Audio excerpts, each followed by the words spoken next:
అతనికి మాట్లాడే హక్కు తండ్రి గురించి మాట్లాడే హక్కు ఉంటుంది. ఇప్పుడు శుద్ధ పూసలాగా మొహం పెట్టుకుని కూర్చున్నాడు. అది తెలుసుకో ముందు. అతన్ని అప్పుడు ఇలాగే చేస్తారు.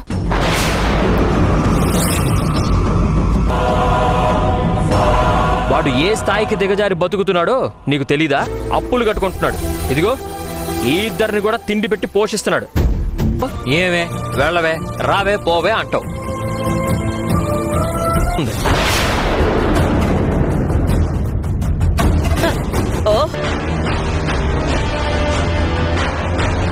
నువ్వు ఊరుకోమ్మ రోహిణి, లేదు.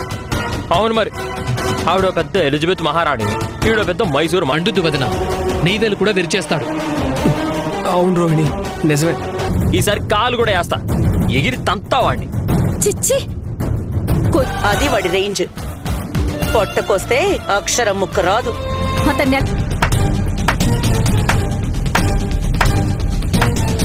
వీడే బొందలో పడ్డాడు. మనోజ్ కన్నా దేశముదురులా మాట్లాడుతోంది మీనా. తండ్రి పెద్దరికానికి విలువనివ్వాలని మీ ఆయనకి నువ్వు నేర్పించు. అది నువ్వు నేర్చుకో. ఊపిరి పోసుకుని పుట్టే చంప పగులుద్ది. నువ్వు నోరు ముయ్యొచ్చు కర్రీ. రోడ్ల మీద రెస్టారెంట్లో పడి అందరి ముందు గొడవ పడుతుంటే పోయేది ముయ్యమని చెప్పండమ్మా.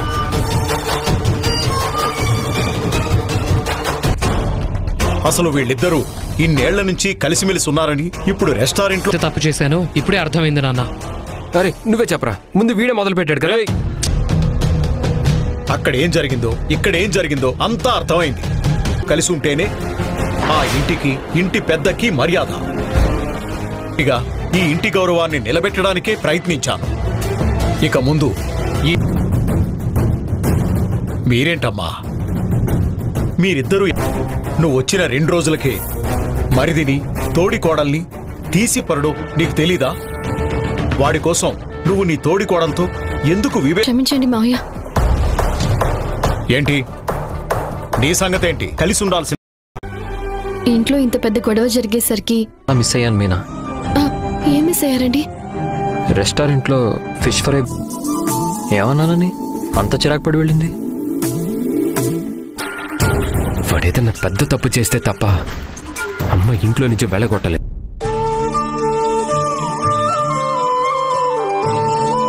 ముందు తాగు మనోజ్.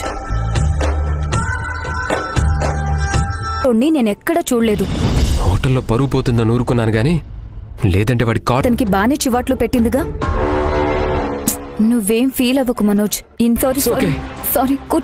కూర్చో Manoj. Sorry Manoj, I'm sorry. నీ దగ్గర తొందరగానే డివోర్స్ అయిపోయి ఉండేది. ఆమెకి ఇంత చదువుకున్న నీకు ఎక్కడంగా 40 లక్షలు కల్పనే తీసుకుపోయిందా? లేదంటే ఆ కల్పన నీ అది మాత్రం అబద్ధం కాదు రోహిణి. కనీసం చూస్తూ ఆకలి ఆగలేదు. రాత్రి కూడా ఏమీ తినకుండా పడుకున్నాను. ప్లీజ్ ఆరోగ్యాన్ని కాపాడుకో. దుర్మార్గుడా. రోహిణి పెట్టమ్మా, తిని పెడతాను.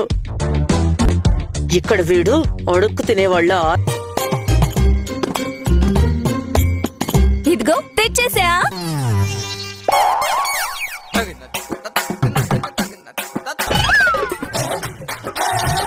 జావ కాదత్తయ్యా, ఓట్స్ ఉప్మా. ఓట్స్ ఉప్మా అంటే అటుకుల పోహాలో ఉంటుంది కదా వదినా, తినేలా చేస్తారు.